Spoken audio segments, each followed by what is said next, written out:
சொன்ன கருத்தை திராவிட முன்னேற்ற கழகத்தின் சார்பாக முழுமையாக நாங்கள் ஆதரிக்கிறோம். காரணம், ஒரு திருத்தம் எப்பொழுதும் கொடுக்கிற பொழுது அன்றைக்கு ஏதாவது பிரச்சனை இருக்கும் என்று சம்பந்தப்பட்ட உறுப்பினர்கள் எழுந்து அந்த திருத்தம் எங்களுக்கு ஏற்புடையதல்ல, அந்த திருத்தத்தில் இப்படி மாற்றம் செய்ய வேண்டும் என்று கருத்தை சொல்வதற்கு முழு உரிமை உண்டு. அன்றைய தேதியில் அன்னைக்கு பிசினஸ் முடிஞ்சிடுது. அன்னைக்கு இன்னொன்று கூட அவர் கேட்கலாம், நீங்கள் திருத்தம் கொடுத்தீங்களே, முதலமைச்சர் அவர்கள் இந்த திருத்தத்தை ஏற்றுக்கொண்டு தீர்மானத்தை நிறைவேற்றுகிறார், அது எங்களுக்கு அது விளக்கமாக சொல்லுங்கள் கூட கேட்கலாம். அப்படியும் யாரும் கேட்கல. ஏன்னா இந்த திருத்தம் எங்களுடைய கழகத்தினுடைய தலைவர் அவர்கள், இன்னும் குறிப்பாக சொல்ல வேண்டும் என்று சொன்னால், வீரேந்திர பட்டேல் முதலமைச்சராக இருந்த பொழுது அன்றைய தினம் பொதுப்பணித்துறை அமைச்சராக எங்களுடைய நெஞ்சமெல்லாம் இருந்திருக்கிற அன்பு தலைவர் கலைஞர் அவர்கள் பொதுப்பணித்துறை அமைச்சராக இருந்தார். அண்ணா அப்பொழுது முதலமைச்சர்.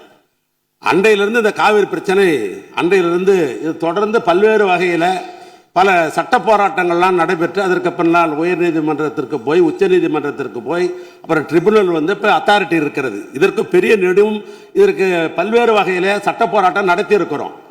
இது முழுமையாக திராவிட முன்னேற்ற கழகத்துக்கு தெரியும்.